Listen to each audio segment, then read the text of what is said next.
Hello students, my name is Pallavi Misra. I am from Hygia Group of Institution Lucknow. Today in this video we will discuss about the routes of drug administration part 3. Nasal route के बारे में हम आज discuss करेंगे. Nasal route, the mucous membrane of the nose can readily absorb many drugs. Digestive juice and liver are bypassed.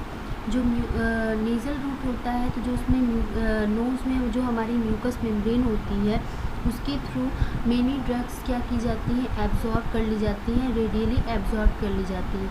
वो drug digestive juice और liver को क्या करती हैं, बाईपास कर देती है. मतलब कि डाइजेस्टिव जूस और लीवर में वो ड्रग नहीं जाती हैं.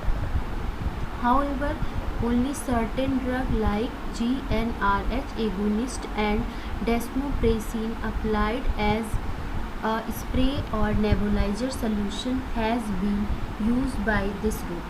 मतलब नेज़ल रूट जो होती हैं उसके थ्रू हम स्प्रे और नेबुलाइजर सोल्यूशन के फॉर्म में कुछ ड्रग को हम देते हैं. फॉर एग्ज़ाम्पल है GnRH एगोनिस्ट और डेस्मोप्रेसिन. GnRH क्या होता है, ये जो होता है गोनेडोट्रोपिन रिलेटिंग हार्मोन्स होता है जो कि क्या करता है, हेल्प करता है मेंस्ट्रुअल साइकिल को कंट्रोल करने में. और क्या होता है हमारा डेस्मोप्रेसिन जो होता है ये हम डॉक्टर की परमिशन से लेते हैं 1 to 3 times of a day. एक दिन में हम 3 बार लेते हैं और डॉक्टर के परमिशन से लेते हैं. इसलिए जो होता है स्प्रे और नेबुलाइजर सोल्यूशन फॉर्म में मिलता है. सेकेंड हम बात करते हैं पैरेंट्रल रूट की. पैरेंट्रल सब दो सब से मिलके बना हुआ है, पर और क्या होता है एंट्रल. पर का मतलब होता है बियॉन्ड और इंट्रल का मतलब होता है इंटेस्टाइन. ठीक है, तो conventionally parenteral refers to administration by injection which takes the drug directly into the tissue fluid or blood without having to cross internal mucosa. Conventionally का मतलब होता है पारंपरिक रूप से ये जो पैरेंट्रल एडमिनिस्ट्रेशन होता है इसको हम किसके थ्रू देते हैं, इंजेक्शन फॉर्म में देते हैं. ठीक है, ये जो होता है ड्रग को हम डायरेक्टली टिश्यू फ्लूइड में और ब्लड में देते हैं. ये क्या करती हैं, ये हमारे इंटरनल म्यूकोसा को क्रॉस नहीं करती हैं. ठीक है, ये हमारे इंटरनल म्यूकोसा को क्रॉस नहीं करती हैं. Drug action is faster and sure valuable in emergency. ये जो पैरेंट्रल रूट से जो ड्रग दी जाती है उसका जो एक्शन होता है वो क्या होता है, फास्टर होता है और श्योर होता है. मतलब बहुत फास्ट होता है अगर कंपेयर किया जाए ओरल रूट से या फिर अदर रूट से, तो ये बहुत फास्ट होता है इसका एक्शन. और ये बहुत ज़्यादा वैल्यूएबल होता है किस कंडीशन में, इमरजेंसी कंडीशन में. अगर पेशेंट उठ बैठ नहीं पा रहा है, बहुत ज़्यादा क्रिटिकल प्रॉब्लम में है, या फिर एक्सीडेंटल केस है, बर्निंग केस है, या फिर अदर कोई डिजीज़ के कारण इमरजेंसी कंडीशन आ गई है, तो उस कंडीशन में पैरेंट्रल रूट से जो हम ड्रग देते हैं वो बहुत ही ज़्यादा वैल्यूएबल रहता है, क्योंकि पेशेंट ओरल रूट से या फिर अदर रूट से ड्रग को नहीं ले पा रहा. तो इसीलिए हम उसको किस रूट से ड्रग देते हैं, पैरेंट्रल रूट से ड्रग देते हैं. नेक्स्ट पॉइंट है gastric irritation and vomiting are not provoked. Parenteral route से जब हम ड्रग देते हैं तो गैस्ट्रिक इरिटेशन और वोमिटिंग इसमें क्या मतलब ना तो इसमें कोई गैस्ट्रिक इरिटेशन के चांसेस रहते हैं और ना ही वोमिटिंग के चांसेस रहते हैं. ठीक है, parenteral route can be employed even in unconscious, uncooperative और वोमिटिंग पेशेंट. जो पैरेंट्रल रूट से जब हम ड्रग देते हैं तो वो किनको देते हैं, जब पेशेंट अनकॉन्शियस है, मतलब अपने होश में नहीं है, बिल्कुल बेहोशी की हालत में है, अनकोऑपरेटिव है, और या फिर पेशेंट बार बार वॉमिटिंग कंडीशन में है, मतलब बार बार वॉमिट कर रहा है, तो ऐसे पेशेंट को हम पैरेंट्रल रूट से ड्रग को उसकी बॉडी के अंदर क्या करते हैं, एडमिनिस्टर कराते हैं. पैरेंट्रल रूट के सब टाइप्स हैं यहाँ पे. पहला है हमारा सबक्यूटेनियस. सबक्यूटेनियस में क्या होता है, the drug is deposit in the loose subcutaneous tissue which is richly supplied by nerve ठीक है। जो सबक्यूटेनियस रूट होता है उसमें क्या होता है कि इसको हम कहाँ पे डिपॉजिट करते हैं, मतलब कहाँ पे लगाते हैं, लूज सबक्यूटेनियस टिश्यू में इसको हम लगाते हैं, वहाँ पे बहुत ही ज़्यादा नर्व की क्या होती है, सप्लाई होती है, ठीक है। ये जो सबक्यूटेनियस रूट होता है, तो ब्रैकेट में यहाँ पे लिखा है irritant drug can not be injected, ठीक है। तो सबक्यूटेनियस रूट से जो ड्रग दी जाती हैं, तो ऐसी ड्रग जो इरिटेशन कॉज करती हैं, तो इस रूट से मतलब सबक्यूटेनियस रूट से उसको हम इंजेक्ट नहीं कराते हैं, ठीक है। तो सबक्यूटेनियस रूट से हम इरिटेंट ड्रग को उसकी बॉडी में, मतलब पेशेंट की बॉडी में इंजेक्ट नहीं कराते हैं, but is less vascular absorption, इसका जो एब्जॉर्प्शन होता है वो लेस वेस्क्यूलर होता है सबक्यूटेनियस का, absorption is slower then intramuscular. अगर कंपेयर किया जाता है सबक्यूटेनियस का इंट्रामस्क्यूलर से, तो इसका एब्जॉर्प्शन क्या होता है, स्लोअर होता है, किसके कंपेरिजन में, इंट्रामस्क्यूलर के। Only small volumes can be injected subcutaneous, self injection is possible because deep penetration is not needed. जो सबक्यूटेनियस जो रूट होता है उसमें हम स्मॉल अमाउंट ऑफ ड्रग को ही केवल इंजेक्ट कर सकते हैं, स्मॉल वॉल्यूम में जो ड्रग होती है उनको ही हम इंजेक्ट कर सकते हैं सबक्यूटेनियस रूट से, और सेल्फ इंजेक्शन इसमें क्या होता है, पॉसिबल होता है इस रूट में, क्योंकि इसमें बहुत ही ज़्यादा डीप पेनिट्रेशन की नीड नहीं होती, बहुत अंदर तक इंजेक्शन लगाने की ज़रूरत नहीं होती, मतलब कि डीप पेनिट्रेशन की ज़रूरत नहीं होती है, तो हम सेल्फ इंजेक्शन इसमें लगा सकते हैं। The route should be avoid in shock patient.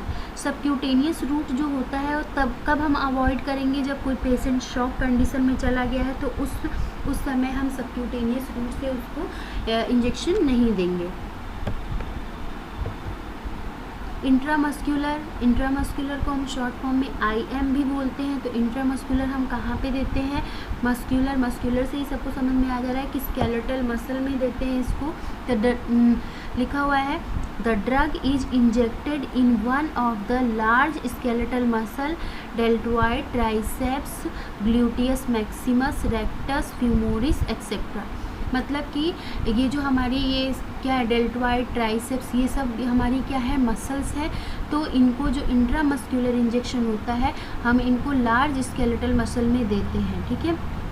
Muscle is less richly supply with sensory nerves. Muscles के पास बहुत ज़्यादा कम रिचली सप्लाई होती है कि सेंसरी नर्व्स की।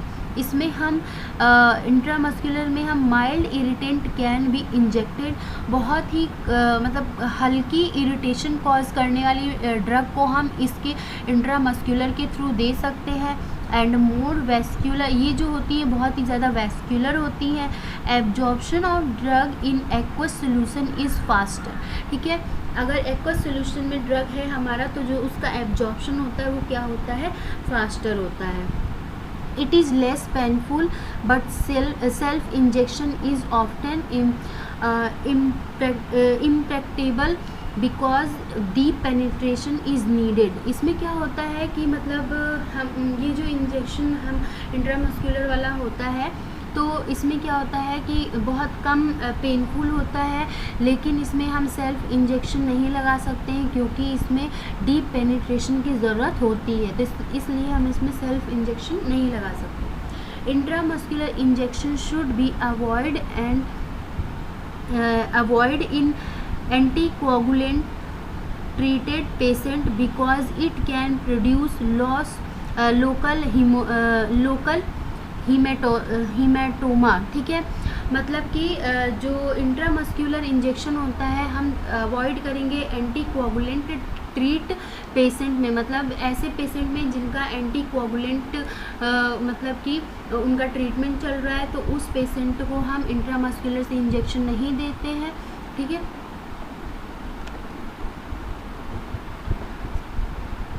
अब हमारा इंट्रावेनस में क्या होगा, the drug is injected as a bolus. Greek word से बना हुआ है हमारा bolus.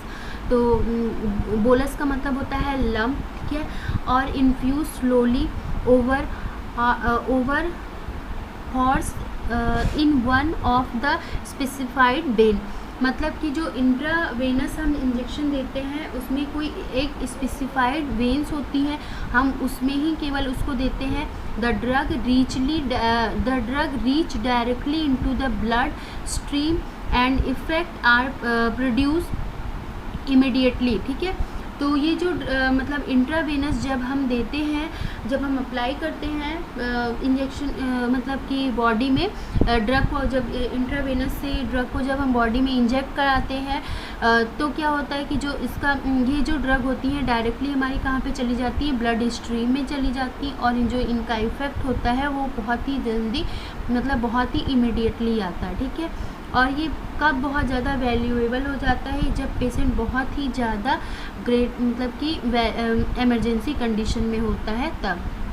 The dose of the drug required is smaller, viability is 100% and even large volumes can be infused, ठीक है।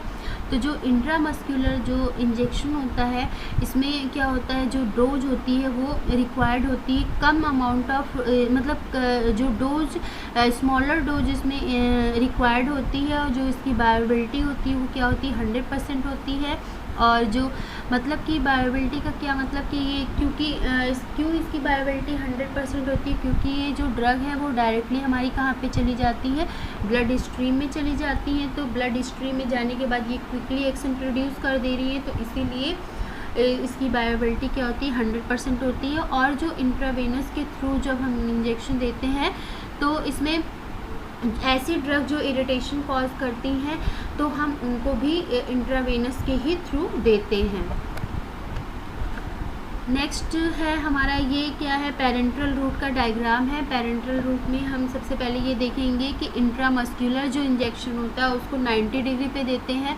डायग्राम से ये हमारे एक स्किन का ये डायग्राम बना रखा है, यहाँ पे एपिडर्मिस है, डर्मिस है, सबक्यूटेनियस है और मसल है, ठीक है। तो जो हमारा इंट्रामस्कुलर इंजेक्शन होता है उसको हम कहाँ देते हैं, मसल में देते हैं, जो कि हमने बताया था। उसको कितने डिग्री पे देते हैं, 90 डिग्री पे देते हैं।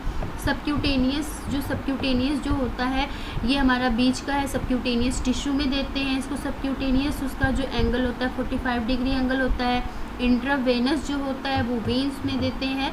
इंट्रावेनस को इसका जो होता है वो 25 डिग्री एंगल पे इसको हम देते हैं। और एपिडर्मिस इंट्राडर्मल हम कहाँ पे देते हैं, इंट्राडर्मल हम देते हैं डर्मिस पे, ठीक है। एपिडर्मिस के ऊपर की तरफ देते हैं, जिसका एंगल कितना होता है हमारा 10 डिग्री टू 15 डिग्री। तो ये यहाँ पे भी नीचे इंट्रामस्कुलर, सबक्यूटेनियस, इंट्रावेनस और इंट्राडर्मल का डायग्राम दे रखा है। Thank you class.